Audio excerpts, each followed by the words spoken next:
So as mentioned, my name is Kelsey Denton. I'm a student here at Herkimer.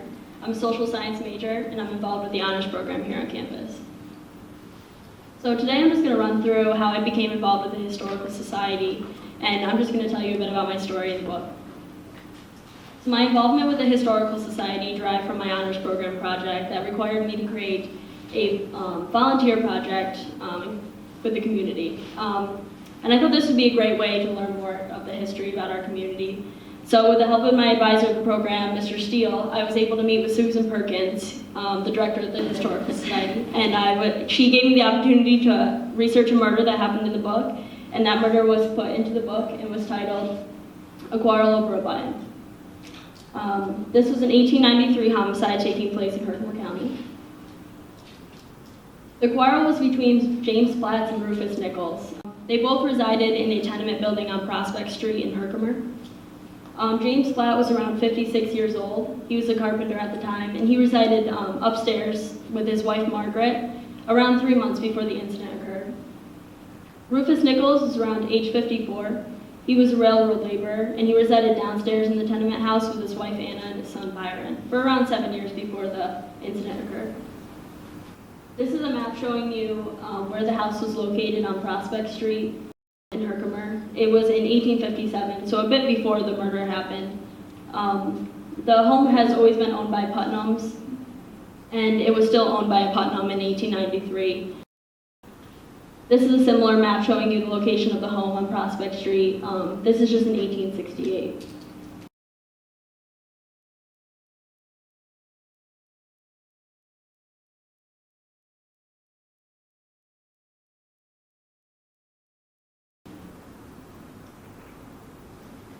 So the quarrel began on June 11th, 1893. The fight began because Nichols and Platts had many arguments over a lock being on the front door of the building. Nichols wanted the button on the door so he didn't hear the door slam shut at late hours of the night, waking him up. Mr. Platts wanted the button off the door because he felt that he shouldn't have to go all the way around to the back door at night.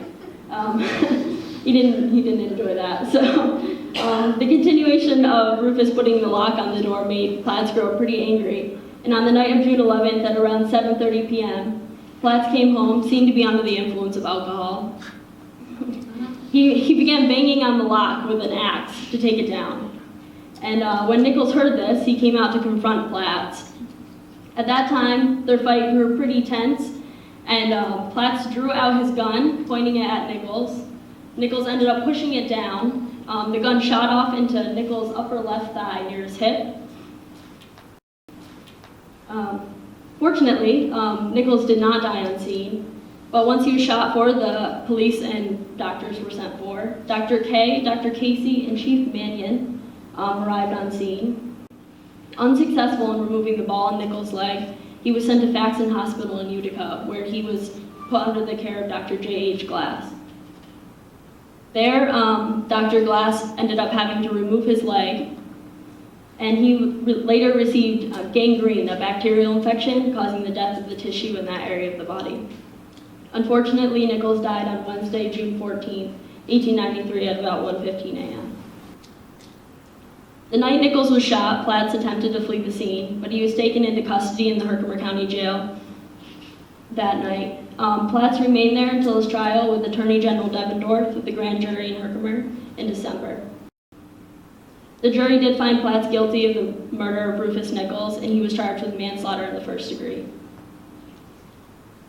Platts was sent to Auburn Prison on a sentence of 17 years, but was out in 10 years and 7 months on good behavior.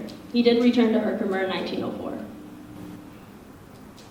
This is the current building that stands in the location of the home.